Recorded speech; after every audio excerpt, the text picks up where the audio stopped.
친구님들, 구독자님들 안녕하셨습니까?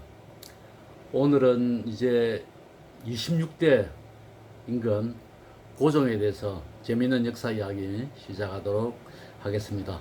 이제 벌써 이제 27대 임금 한 분, 순종 한 분만 남겨놓고 있습니다. 오늘의 주인공은 홍종우로 하겠습니다. 홍종우는 마지막에 제주도 목사로 지냈고, 그리고 돌아가신 거는 언제 돌아가셨는지 미상입니다.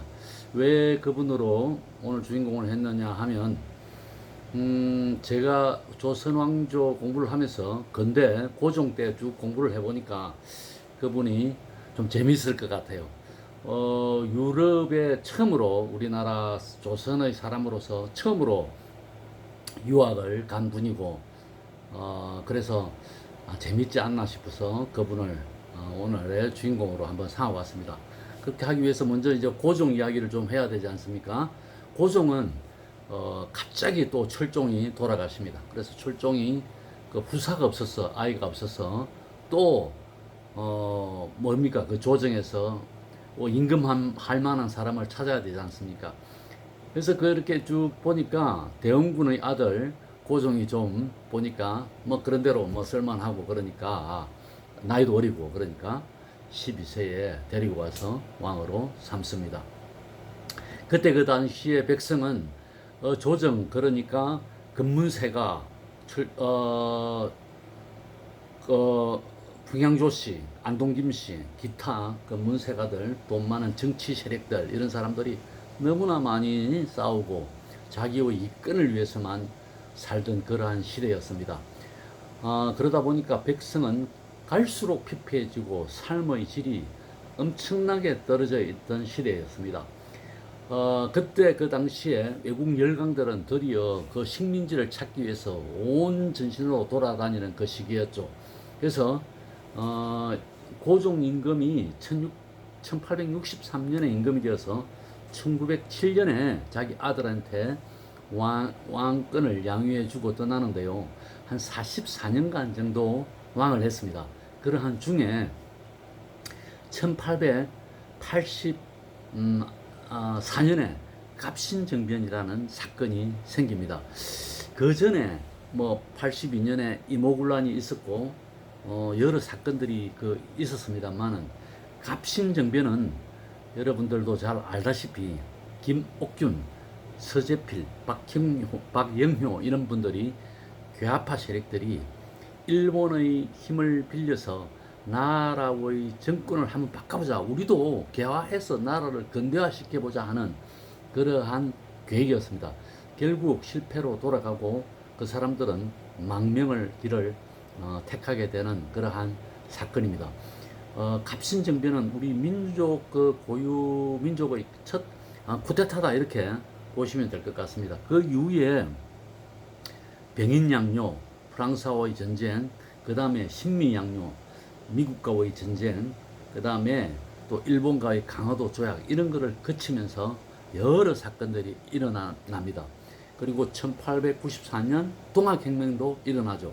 그 다음에 여러분들 잘 아시다시피 민비시해 사건, 을미사변, 이러한 사건들이 일어나면서 1897년에 대한제국으로 우리는 독립된 하나의 황제 국가다라고 고종이 선언한 후에 1904년 한일 협약, 제1차 한일 협약, 1905년에 제2차 한일 협약을 거쳐서 1907년에 자기 아들에게 일본에 의해서 왕권을 자기 아들에게 넘겨주는 그러한 고종의 파란만장한 44년의 막을 내리게 됩니다. 자, 이제 오늘 홍종우는 30대 후반에 자기가 우리나라도 이렇게 근대화를 해야 되겠다, 그래서 내가 서양 문물을 한번 가서 공부를 해보겠다라는 야망을 품고 일본으로 먼저 들어갑니다. 그래서 일본에 가서 한 3, 4년간 아르바이트를 해가지고 거기서 번 돈으로 한 4개월에 걸쳐서 프랑스로 들어갑니다. 그래서 프랑스에 가서 박물관에 취직을 하죠. 취직을 해서 한 3년 정도 법학을 공부하고 여러 가지 공부를 합니다. 그때 이제 춘향전이라는 그때 한국의 소설도 번역을 하는데 옆에서 도와주죠. 자기가 직접 쓴 건 아니지만은. 그 다음에 심청전 이런 이야기도 최초로 그 프랑스에 번안이 돼 가지고 이제 그 책이 소개되는 그러한 일도 있습니다. 프랑스 파리의 박물관에 보면 홍종우에 대한 기록이 자세히 기록이 되어 있다고 합니다. 홍종우는 다시 일본으로 건너와서 그때 그 당시에 갑신정변으로 해서 고종은 김옥균 박경호를 처단하라, 모가지를 잘라 오라라고 이렇게 어명을 내리고 김옥균은 일본에서 숨어 있었습니다. 김옥균은 조선 사람은 아무도 만나주지 않았죠.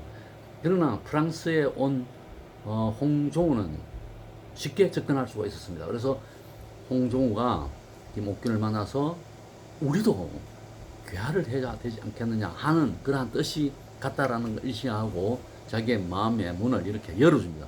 그래서 우리가 상하이로 가서 거기에 가서 한번 배워서 다시 조선으로 오자라는 계획을 짜고 둘이서 상하이로 들어가죠. 상하이로 들어간 그날 저녁에 호텔에서 숨겨놓은 권총으로 김옥균을 살해합니다. 살해한 후에 중국 경찰에 구속이 되죠. 그래서 나는 조선에서 파견된 밀사다. 그래서 이 사람은 처단해도 된다. 라는 그러한 허락을 받고 그의 김옥균의 시체를 싣고 조선으로 들어옵니다. 그래서 고종의 한 대를 받죠. 김옥균은 길거리에서 처참하게 다시 한번 부관 참시되는 그러한 사건을 겪게 됩니다. 그러한 공로로 인하여 홍종우는 황해도 관찰사직을 하고 여기저기 여러 사건을 만나다가 마지막에 제주도 목사로 가서 거기에서 아마 일본 정권에 의해서 살해되지 않았나. 그 죽음은 미상으로 전해집니다.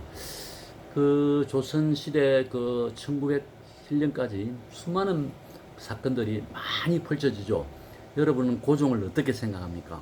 보통 사람들은 무능한 왕, 일본에게 조선을 넘긴 왕 이렇게 기억되지 않습니까? 나름대로 고종도 우리나라를 괴화도 시키면서 독립하기 위해서 무던히 노력했지만은 그러나 그 근문세가들 그러한 정치 세력에 의해서 어쩔 수 없이 일본에게 나라를 빼앗기고 맙니다. 여러분들 현대에도 과연 우리 정치 세력들이 어떻게 하고 있나, 진정으로 우리가 백성을 위하고 민족을 위하는 그러한 정치를 하고 있나 한 번 더 생각해보는 그러한 계기가 되었으면 좋겠습니다. 오늘 노래는 우리들의 이야기 노래 한번 해보도록 하겠습니다. 이 노래가 상당히 좀 어려운데요.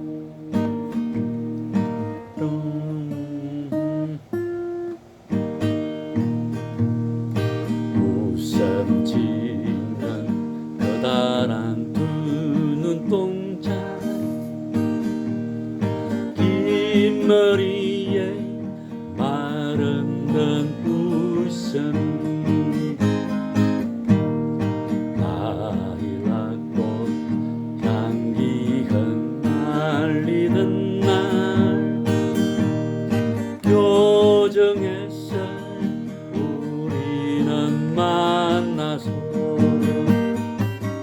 밤하늘에